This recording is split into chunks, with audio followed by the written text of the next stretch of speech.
And we are live on Facebook, YouTube, and Twitter. He's Andy Billman. I'm Jared Watson.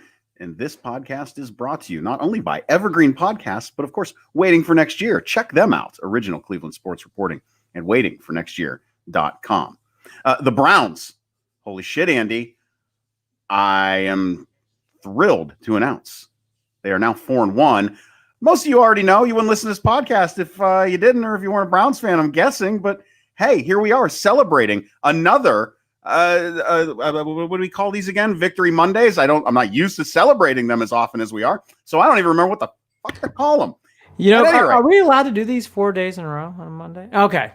And one on Friday. I mean, seriously, Andy. For the first time since 1994.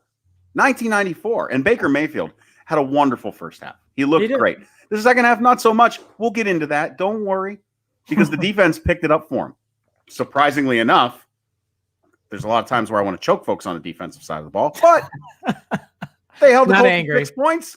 A lot of it has to do with any amount of pressure on Phillip Rivers will scare the living shit out of him, and he throws the ball wherever the hell he throws the ball. So anyways, how about Myles Garrett? Already some buzz about him being the NFL MVP race. What? And so as we head into this Steelers week and get our way through it, let's talk about your 76.8% ESPN FPI chance of making the playoffs. We're talking playoffs. Cleveland Browns. We're on our way. We are on our way. Holy shit, Andy. Buckle up. What a great team victory. I'll make this short and sweet. This was the complete team victory. You saw the Baker Mayfield, as my partner alluded to in the first half, who played a wonderful first half. Second half, he stunk. Myles Garrett took over this game. He is on his way to becoming the defensive MVP and possibly the MVP of the league. The plays he is making right now on the field is really Lawrence Taylor, Derek Thomas, Reggie White, Bruce Smith, insert athlete here. He is going on that level. He is that elite right now. He is disrupting, and I don't blame Phillip Rivers for being scared. He is playing such an elite level right now. And then you get this ball control offense that does a great job of controlling. They controlled the tempo of this game. Even when the Colts had opportunities to score, the Browns controlled the tempo from the tip. Even when they were down early, they controlled the clock. Yeah. You could feel that game. The Browns had total control, it seems like, in parts. And then to lead off, then we'll get into this game. This was not a running game job. It was the last couple of games. But when you needed it most, Dearness Johnson gets a big hit, big run, puts the game away, and away we go. And Jared, it's getting exciting. When you get team wins where you see your quarterback play well parts, your best defensive player control the whole game, how your whole analytics staff with Stefanski is doing a wonderful job, controls this team, controls the clock, really has control of this game. I felt for like the whole game, it's like, God, we have control of this game, even though it is very much in the air. And what's all exciting about all this, they beat a very good team. Mm-hmm. They beat a team that I thought played really well, and the Browns just played better. Let me repeat that. They played really well. I thought they played a great game. Not great. They played a good game, and the Browns just played better. It makes you feel good. You're talking about going up against one of the best defenses in the league. Now, Baker did take some heat and get sacked and is hurting from that today, and probably will be through the week. Literally, he'll be taking his Motrin.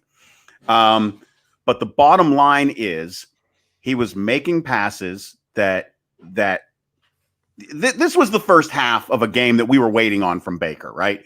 We were, and it was the Browns taking what the Colts were giving them. They didn't move away from the run. They just were having more success with the pass. Well, it became concerning for a little bit because they were about 65% pass heavy for a while, and it catches up with them around the third quarter. And this is something that I want to mention. Baker's stat line for his passer rating, he goes from his QB rating, he goes pretty decent, about 70s in the first quarter. These are averages for the season so far. Into the 90s for the second quarter, which is great. That's what you want. You want to finish out that first half killing it. But then his numbers decline significantly in the third quarter, and then they fall all the way to the basement in the fourth quarter. So I'm curious if there has something to do with taking your foot off the pedal, or something with play calling, or something with just recognizing Stefanski is okay with some of those things happening because they are still finding ways to control the clock and control the ball through those third and fourth quarters.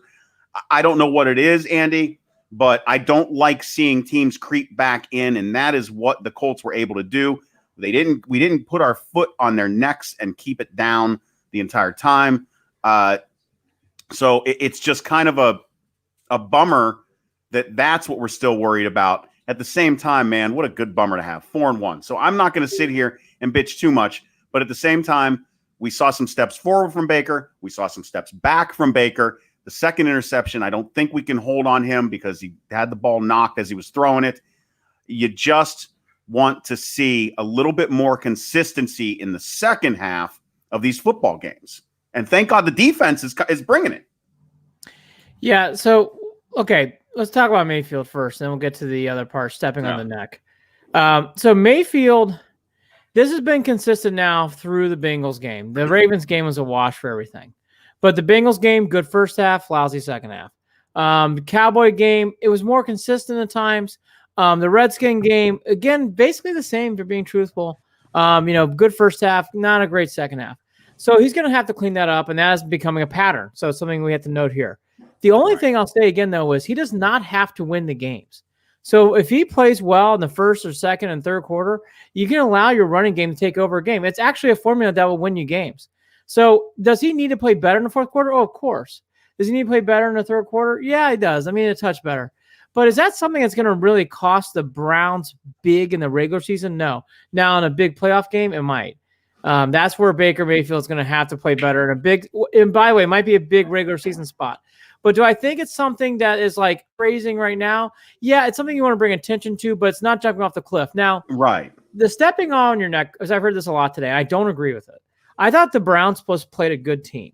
And I thought the Colts just did a nice job of moving the ball and getting the ball in the spots and making plays. The only thing I didn't like about the game is that fucking special teams giving up that goddamn kickoff return for a touchdown. That play was awful. We keep hearing about Prefer.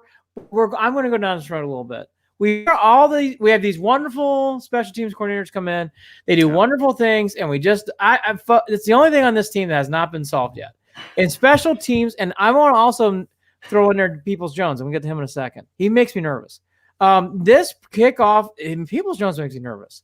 He does not look crisp his first two games in that slot. He needs watching the ball hit the turf and bounce, and then he grabs it. Makes me a little nervous. I didn't know what he is not being as decisive back there as he needs to be on punt return. He needs to play much better.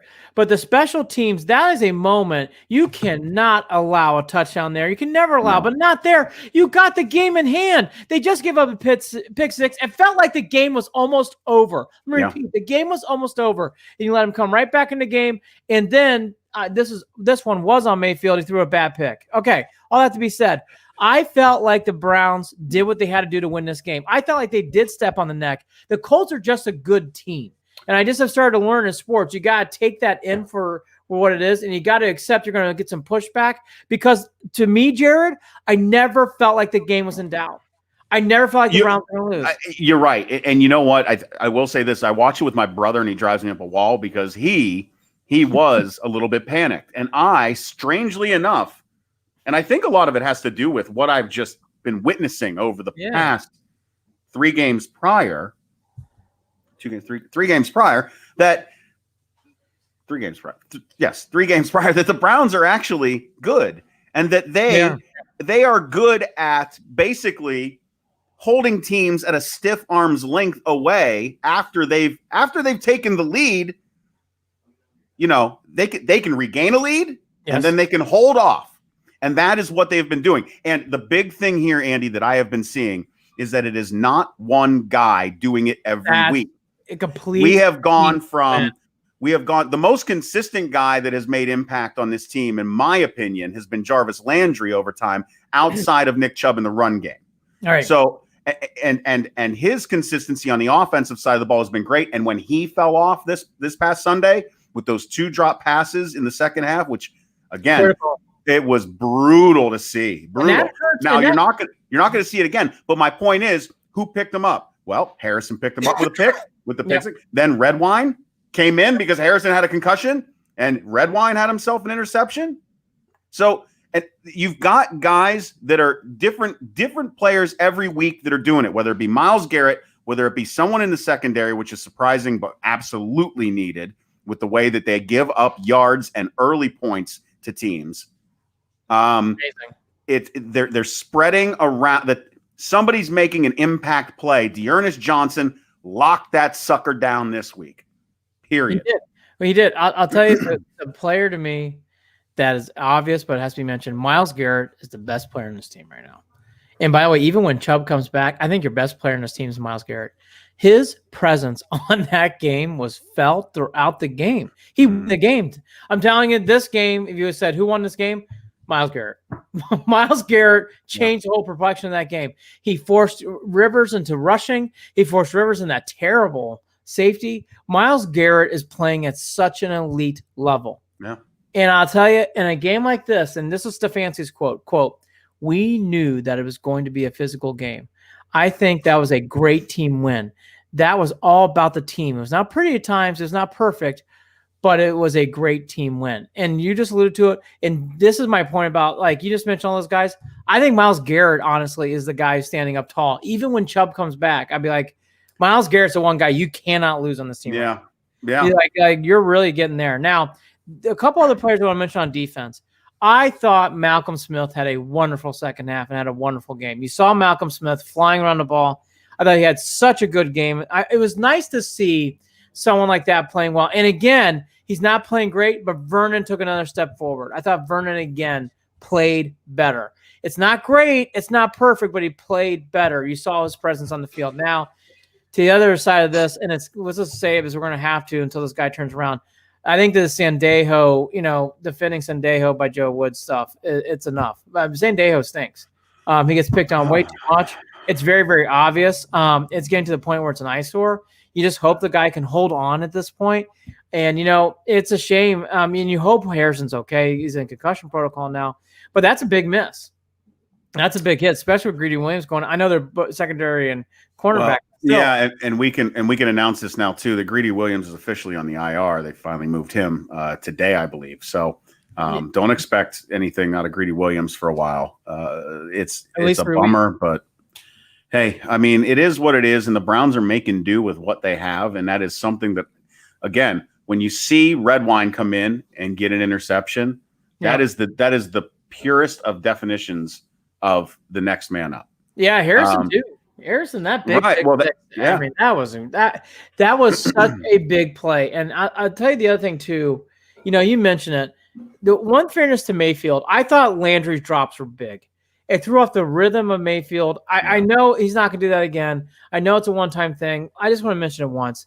The Landry drops were big. We love Landry. He's good. Let's just keep that out there. Now, to the bigger thing in this game too that I really noticed, when the Browns, they are finding new ways to win.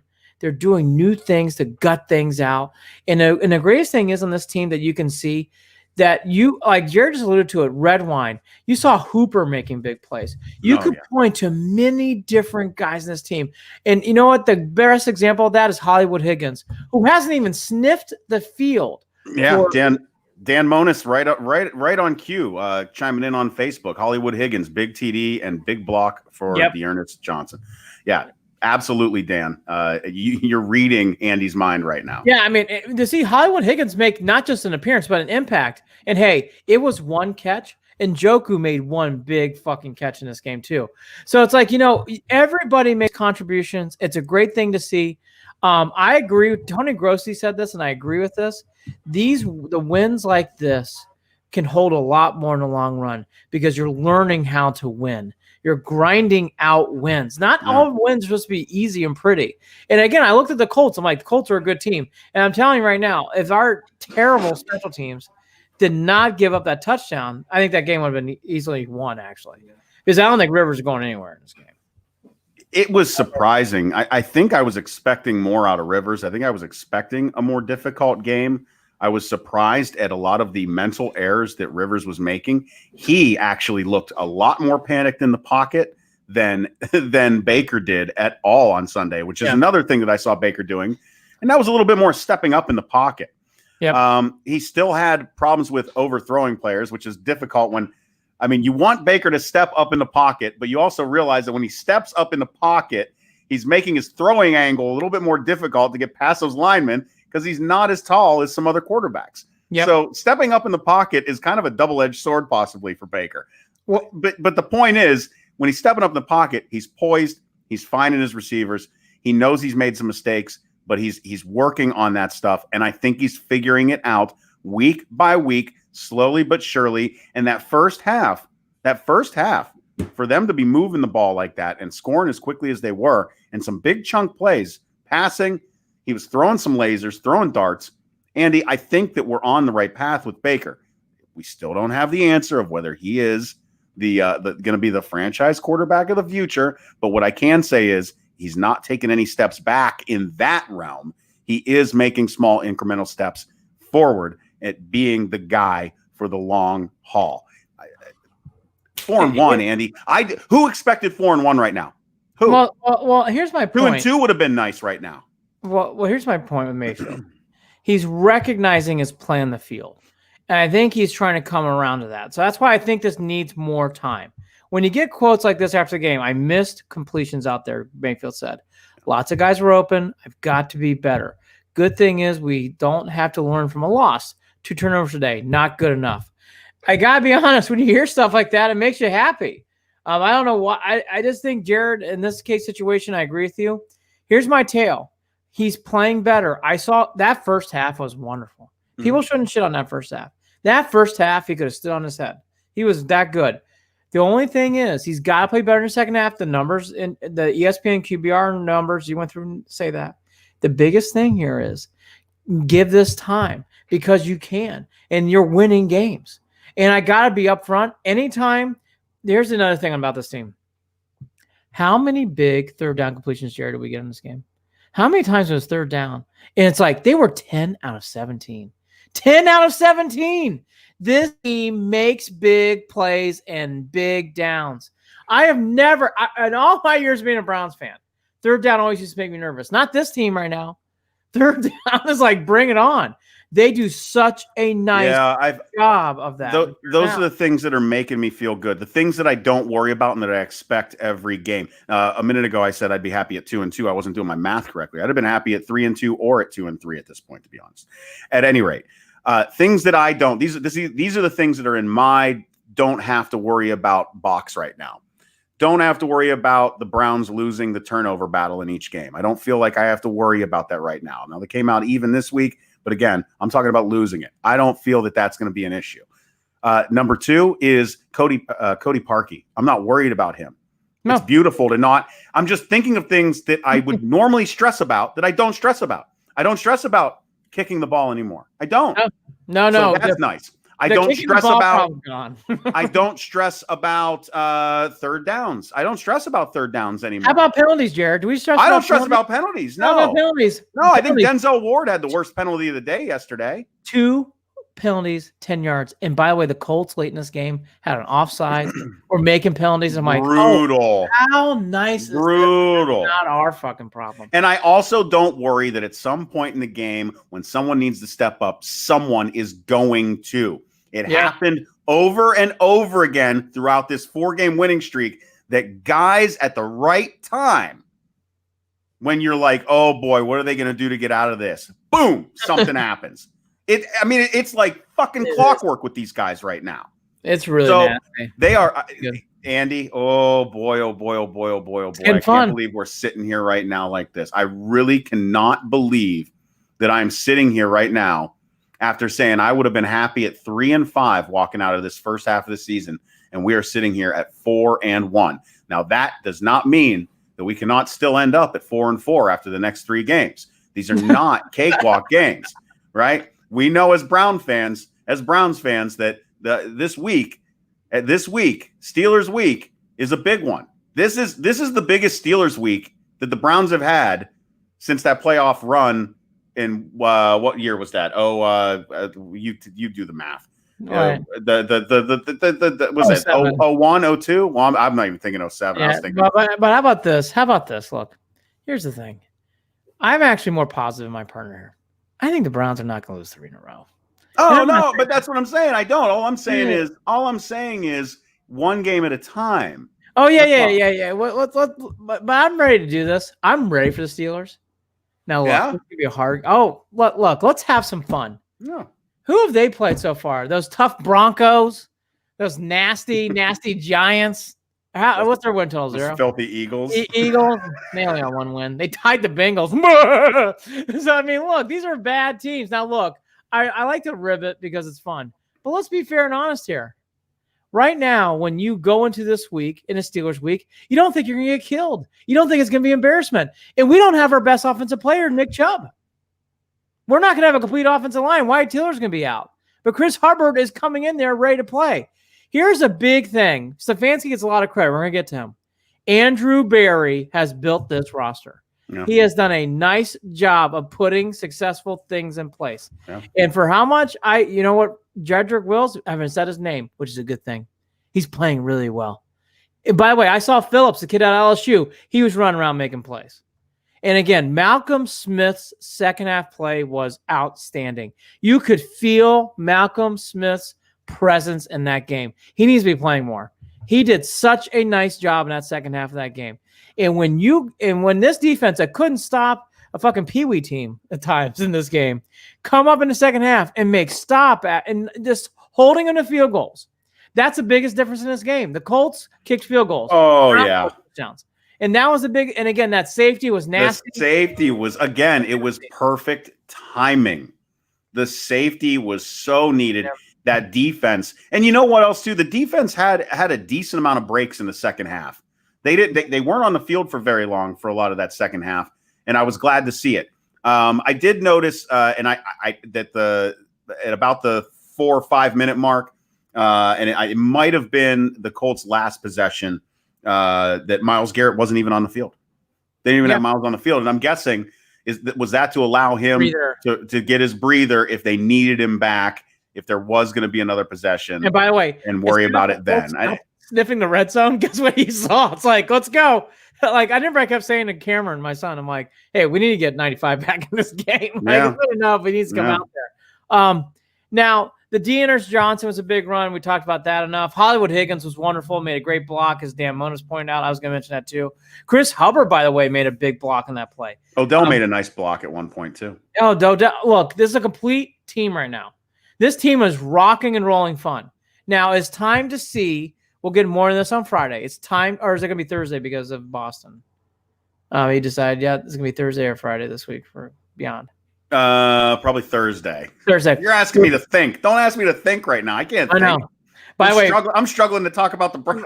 No. By the way, I mean, it's not as bad as your day, and I understand that. Yeah. By the way, I'm mentally drained at this point. We're already on fucking Monday. I'm drained. We were supposed to be doing a show last night, but I had a little bit of case of the foods, so I was really tuckered out. Only I had was grapes and nectarines, and I was fucking shot.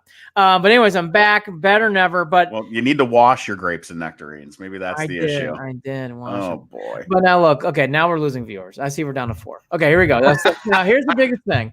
Stefanski is getting a lot of credit today, which he deserves. Yeah. Here's something that really came across to me today. It's according to ESPN's efficiency rankings. Okay, I think Jake Trotter tweeted this out. Jake does a great job of tweeting the stuff out. So if you want fun stats from ESPN, Jake Trotter does a great job with this. According to ESPN's efficiency stats, Browns are the 5th best team in the NFL right now. They're number 4 on offense, which doesn't surprise me. This one did. They're 9th in defense. 9th in defense. Wow. That says a lot. Wow. I was not expecting that number on defense. Wow. So the Browns, even though they give up a lot of yards, and they do, but you can tell in this game, this is where this game, if the defense didn't do what they do, the Browns were going to lose. Them making stops, holding the Colts to field goals, which was big in this game. Yeah. The defense scored 9 points. They did a great job in this game. Great job. Andy, so here we are, 4-1, solid after this week with the Colts. Yep, we're going to do a fun schedule game here in a second, so get your thought. Well, I lost it, so go ahead. Okay, I apologize. That's my fault, but look. No. Go ahead. do a schedule game. Here we go. You want to do it now? You want to do it now? It's time to Let's do it predict. now. Let's do it now. Now we can change our picks. Someone on the show's nailing the Browns every week. I won't say who, but I believe he's a guy in the glasses who took a bunch of fucking Pepto-Bismol. And then so my other partner, though, he'll catch up. He might. There's a method to my madness, Andy. There's a method to my madness. Okay, we can change our opinion, but Steelers game right now. Browns Steelers, who's gonna win? Steelers. All right, Browns go to 4-2. I don't think they're gonna beat the Steelers either, but maybe I'll change. Bengals game. I think they're gonna win that. Yeah, they win that. Yep. 5-2. All right. Raiders. Ugh. That's a tough one, and I don't think they win it. I say 6-2. Texans yawn 6. I say 7-2. 6-3 against who? I think the Texans. Oh boy, that's no, they beat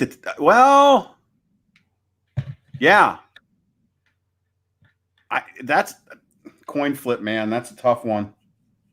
Is that game at home? Yes. I'm not looking at the schedule. Yes. I'll call Texans have lost their coach. They lost their GM. They're I'm gonna call. Yeah, you're right. I forgot that JJ Watt lost his shit and is a big reason why I got fired. O'Brien. Yeah. So 7-2, 8-2. They're gonna beat the Eagles. The Eagles aren't good. Yep. So 7-3, 8-2. Jacksonville, our arch nemesis. They even beat them. I'm going 9-2. Yeah, they're beating Jacksonville. 8-3, 9-2. This is fun. At Tennessee, oof, Titans. Nope. Yeah, I think it's my loss too. 9-3, 8-4. Mm-hmm. And now down the stretch. Ravens at home. Oh, on Monday night. Monday night against the Ravens. What a fun game for everyone, including this little podcast. They win that game. They're winning that game. No, Book it. I'm saying a loss. 10-3, 8-5. All right. The New Jersey swing. Jets, Giants. They lose any of those games? No, they win both of them. I win both of those. It's amazing. I thought at one point of the year they might lose one of those games. And then the Steelers at home. They might. No, they beat the Steelers at home. They beat the Steelers at home. I'm 11-5. I'm going 13-3. That sounds so fucking nuts. What are we doing, Andy? What are we doing? Look it. No, they're going to be. Look, they're going all the way. Look, I'm playing my Super Bowl plans now. Hey, after this week, watching Las Vegas do what they did against the Chiefs, I'd say anything is possible. That was a shock. Well, that's a good right. See, that's the thing the Browns need to learn. And that's something okay, now let's go. That's a good tee up. The Raiders and the Chiefs are a nasty rivalry. Yeah. And the Gruden went into that game saying, I'm tired of losing to Kansas City. Yeah. I'm done losing to Kansas City. We're going to start this right now today. And you know what? You could feel that throughout the whole game. And the Raiders came back and won that game. That's the attitude the Browns need to have. We're tired of losing to Pittsburgh. We're tired of this crap. Let's get our stuff together. Let's win this game. John Gruden type of edge. And by the way, I think this team already has it. But that's what you need in this game. The Browns have never had that edge. The Browns have always had this, like, we're going to play tough. We respect the Steelers. No, we want to beat the Steelers in Pittsburgh. Time to win that game. Win that game. Tired of losing. I mean, this is why when I say there's a method to my madness here, here's my point. Prove me wrong. That's all I want. Prove me wrong. Prove to me that you can beat the Steelers, because I can't pick you until you prove it, because you haven't done it. You haven't done it. So prove me wrong. Okay. Prove me wrong. I didn't expect them to beat the Colts because I could not see them at 4-1. I needed to be proved wrong. When have I seen them at 4-1? We said at the top of 1994. Why would I ever expect them to be 4-1? You haven't done it in so long. And I have picked them to win almost every week for the last 20 years. So I'm at the point where prove me wrong. Fool me once, shame on you. Fool me 9,872 times. Why am I a Browns fan? So this is why I say, Andy, as good as they are, I have to remain realistic. Not beat down Browns fan, but just realistic. I hear you. I am ready to face 4-1. They are going to lose more games this season. They will win more games than they lose this season. That's where I'm at. Those are the things that I feel like I know well enough. And I Playoffs? also would say that I'm still not at the point where I will say that they are going to make the playoffs, but I am going to say we're very close. Beating Pittsburgh this week, that could be what puts me over the top. Yep. And I don't think I'm alone in that feeling. That doesn't mean that I'm being a naysayer. That doesn't mean that I'm being a doubter. That doesn't mean all it means is analytics. You haven't done it. You haven't proved me wrong. Prove me wrong. That's all. I am ready to faceplant hard on the concrete. I got to be honest. I am really into this. I know what this is. Yeah. And the reason why is I'm seeing complete team effort. You have a leader like Miles. And again, I'm going to repeat this all year. Late in the game, if you're up, hand that fucking ball off and let that team run and run and run and run. Did you feel like that we let that? What is your opinion on why we kind of walked away from the running game this week? Was it the loss of Nick Chubb? Are we still worried about Hunt's groin? He looked like he was having issues finding spots. He was running into the pack a lot early. Had some cramps. He did have some cramps. Had to get stretched out on the sideline. I mean, what are we? Is he just not 100%? Is that what it is? I actually thought in this game was perfectly called, because if you watch the running game throughout this game, look, Nick Chubb being out does affect this team. It does. And I do want to bring this up. This is my one negative Nelly. Chubb being back's big. I'm just telling you. Well, but Chubb being out against Pittsburgh is going to hurt. It's gonna be big. But this is one of those games where I think Myles Garrett on the other side of the ball needs to have one of the biggest games of his career. Has there ever been a play with Myles Garrett that's very memorable? Oh, right. What happened? No, I don't even want to say it. What happens if? Fuck the Steelers! Fucking beat them to the ground and choke them out. It's enough of those fucking towels. Stupid fucking towels. Oi! Stupid. Don't need your towels. Never have a yellow towel. Never. No. Never. No. I hate Steelers. I hate that bit. I know. I don't know anything about that team. I know. And you know what really kills me? I'm a huge Irish fan. Yeah. And Claypool had 4 touchdowns against the last week. Fuck the Steelers. Don't care. Fuck the Steelers. Andy. Kills me. We need Chubb back. It's gonna hurt. I hope that they can, and we'll get into this when we do our Steelers preview game. Preview show. I don't want to do it all now, but here's a couple things out of what Jared's alluding to with the running game. I thought in this game it made perfect sense, because if you watch the running game and you saw what we saw, it's like you can't go 60-40. If you have Chubb and Hunt, you can go 60-40. It's just harder with Dearness Johnson and with Hunt. It's just harder. So you're going to have to go. And by the way, the Browns were almost 50-50. It was a pretty much 50-50 split. Yeah, they made, because they start defense gets tired as the game goes on. They were able to get a lot more yards rushing. I need to look at the stats. At least it felt like they were getting some better carries and some better runs in that second half than they were in the first half. Now, late in the game in the fourth quarter, the running game was getting into its groove. It always does on this team.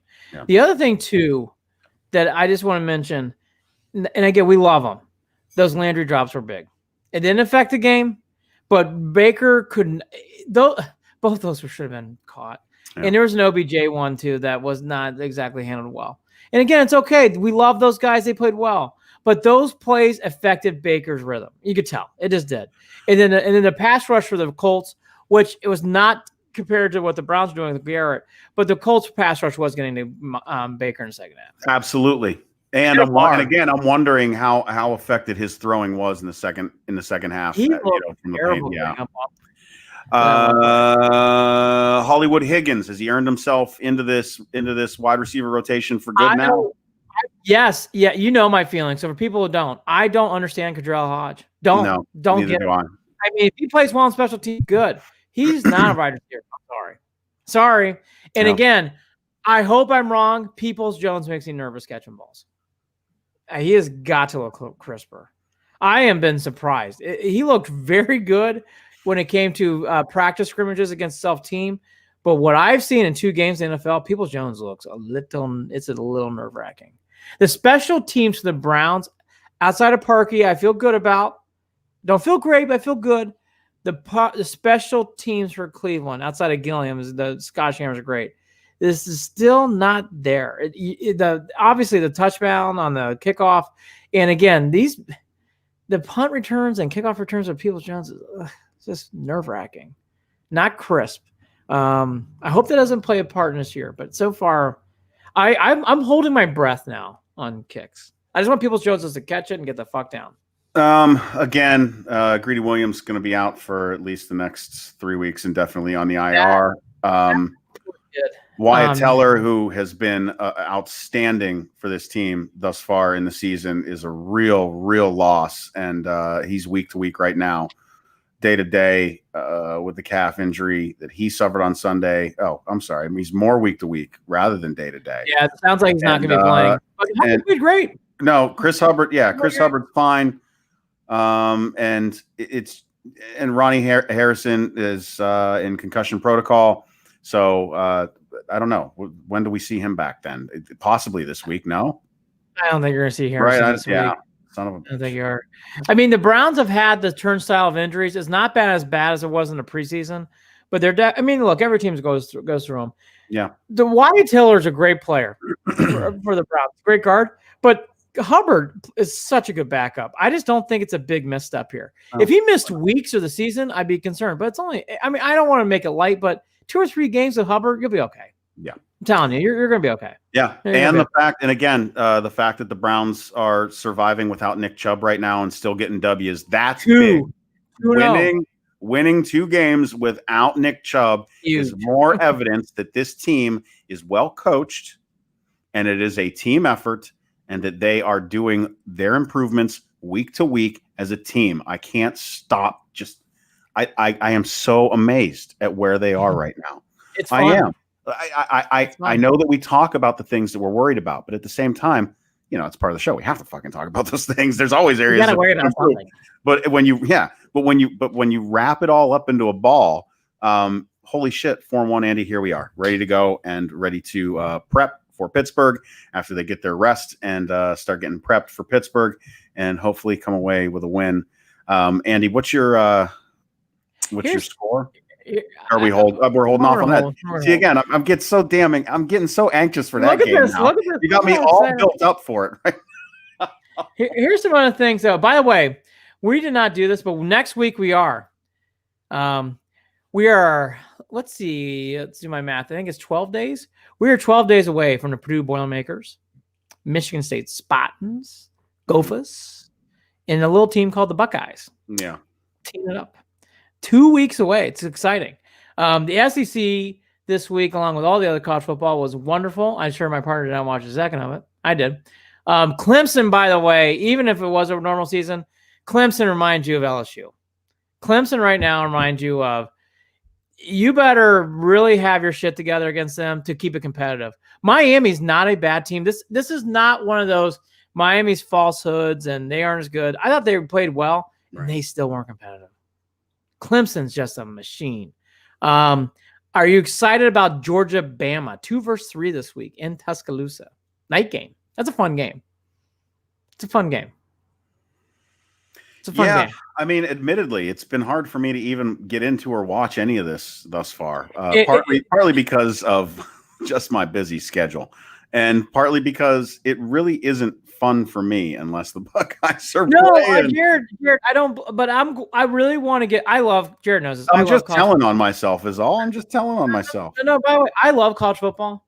And even for me, like, I'm a huge Domer fan, huge Notre Dame fan. By the way, a little sloppy against Florida State. It's 2 weeks from – they had a COVID breakout, so I don't want to be too hard on a team that had 2 weeks of dealing with COVID, but a little sloppy, but they did their thing. This year, though, without Purdue, without Ohio State, even stuff like no SC, no Oregon, it's not a complete season. Even seeing those scores of like how Toledo did, I went to Toledo. Like, you can't check any of that stuff. So it's been a weird season. All that to be said, these games are getting fun and good. They had their first COVID cancellation day in the SEC. Vanderbilt, Missouri is a no-go. They had to push that back. But I'm interested. But I'm interested to see, and I want to see these Big Ten teams start playing. I'm missing it, and I want to preview it. And we will on the show a little bit. I want to get into this. Is the Ohio State. It has been laying in the weeds. Has 8 games of fun, and they should be in the playoff. They should end up 8-0, and they should end up in the playoffs. And they should. They really There's should. zero reason for them to lose any of that schedule, and coming in there fresh into the playoffs. Boy, that might be the only the thing that the extra thing they need if they're going to be facing Clemson at some point in that playoff. So. Well, as for my Irish, my last thought is this. They play some games coming up. They're all winnable. They're all going to win them all. And then they play the big game against Clemson in South Bend. Here's to any Irish fans out there listening. The Irish have to play much better. I think there is not a better tee up than they getting 4 weeks to get themselves ready for Clemson. They're going to need it. Do I think they're going to beat Clemson? I really don't know. But I know the Notre Dame mystique. I know the history of this game. And I just hope Notre Dame gets these 4 weeks to get themselves prepared, because there are bits and parts of Notre Dame that can go on the field. And I just want to see, I guess what I'm just saying, I want to see Notre Dame really compete hard with Clemson. And after what I saw on Saturday night, it's like, man, Notre Dame has ways to go to get to that level. They are just not there. It's back to that semifinal game again where they got blown out. And I made that stupid, silly prediction on here. And I just hope I'm wrong. But I hope they get these 4 weeks and use them to those advantage. Fun. Okay, a couple other more on college football. Bama and Georgia are clearly the second and third best team in the country, and that's a wonderful game. From all the other teams I've seen so far, Jared, it's a big drop off. I mean, this is again the most jaded season ever, but again, you got Clemson, Georgia, Bama, and then you got everybody else, and that's what I see right now. Georgia Bama is a big time primetime game, huge. CBS, 8 o'clock. Danielson and Johnny. Be there. 2 weeks. Gotta be there. 2 weeks. Big Ten. 2 weeks. Big Ten. Nebraska and the Bucks. A little bit of tradition in that game. Are they going to bring Tommy Frazier off the bench for Nebraska? Maybe a little bit of Jason Peters. Listen, Ohio State's going to come out and make a statement in the first game of the Lawrence season. Phillips. I can promise you that right now. I think Nebraska should just be enjoying playing football again. I think that is exactly the right mentality. John Frost next year. And let's also not forget that last game of the season when they're coming in 7-0 and they got to play that stupid team up north. It has khaki pants doing. Don't forget what Coach Day told him. I'm going to hang 100 on you. Watch your mouths. You think he's kidding? I don't. I take that man more seriously with those words than I would have even their past few coaches. Here's how bad it is for Michigan. I don't even think it's a competitive game right now. No. I don't. No. I don't think there's even a question who's going to win that game. No.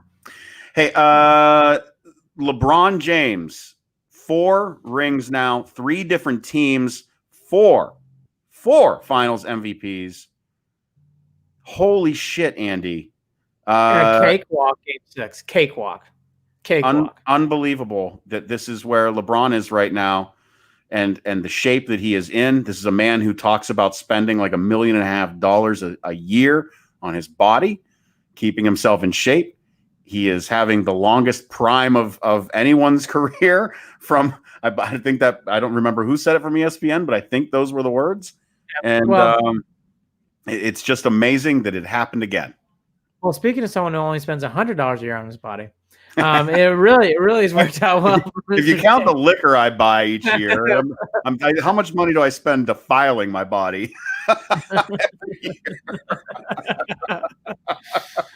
Yeah, after I vomit a few times, anything is possible. But look, when it comes to LBJ, he's the man.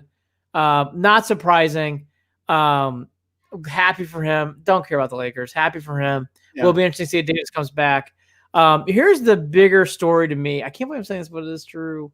It should be about the championship, but there's a bigger second line story. The NBA ratings were terrible. I mean, really, really bad. And I'm one who watches all sports. even I had a hard time getting in the NBA Finals, I'm being honest. Yeah. It was a weird. Well, it was a lack. I mean, it was just hard to get hype for it, I guess.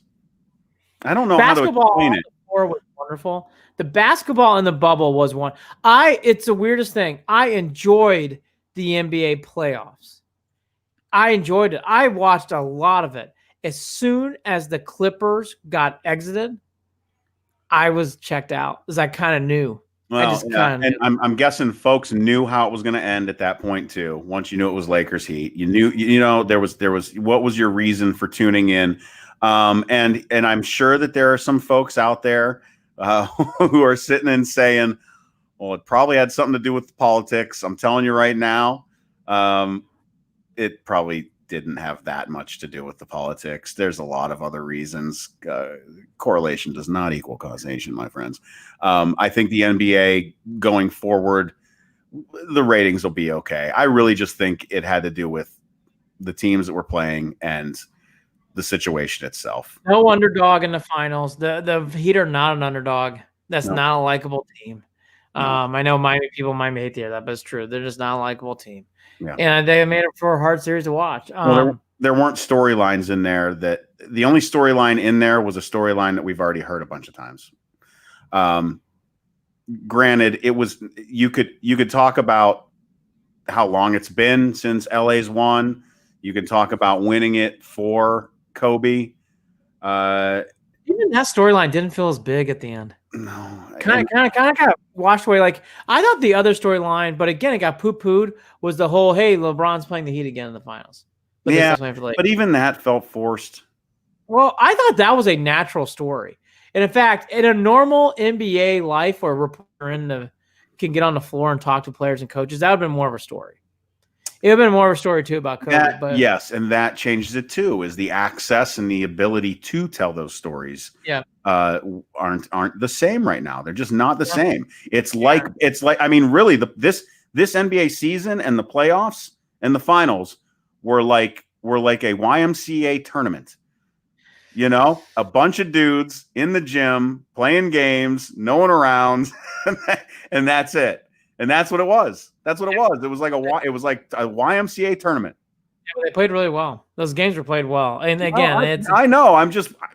My point is, it's difficult to get the excitement, the energy going up against what they were going up against. That's all. Yeah. The players had the energy. The players kept it up. Oh, yeah. But, Durant being back will make a big difference. He'll be playing for Brooklyn. That'll make these better. Yep. We got to do this as we're Cleveland and beyond. Here's my story for the Cavs.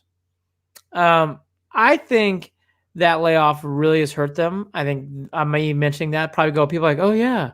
Out there, they do have a draft pick again. There are many things to come. The Cavs, unlike the Indians, there's hope. The Browns, there's real hope. The Cavs it just feels like a long road to go. That's all right. We'll be here. We'll be here through them not being all that great. I'll pay for that $120 package. And you just hope in coming weeks and coming months, you hear developments of Darius Garland and Sexton and Porter and all those guys, because those are guys who are going to be part of this team for a while. And I got to be honest, I think even some people out there wouldn't surprise me, like, oh, well, yeah. Oh, I mean, the Cavs have been so off the radar. And they were already off the radar, but now the pandemic, it's going to be interesting. I mean, we'll talk about it more and more as we get closer to the Cavs ever tipping off, whenever that is. Doesn't sound like it's going to be to 2021. But kudos to LeBron.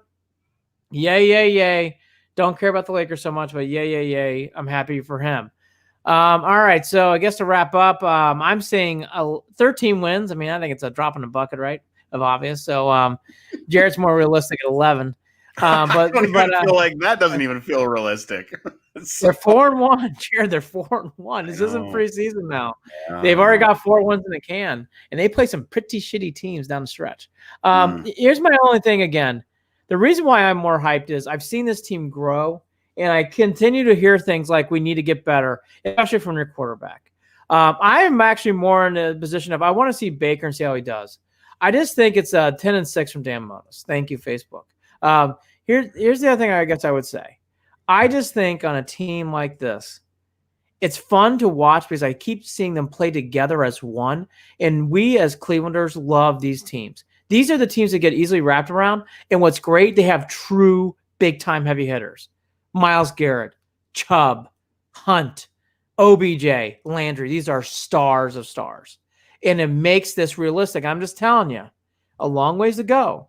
But because you have that kind of talent, it isn't crazy to see them go to big places. That's all I'm going to say. Long ways to go, though. I really did not like how Baker came off the field at the end of that Colts game. I didn't like him shaking his wrist. I know that the x-rays came back negative on his ribs, but I do worry about Baker.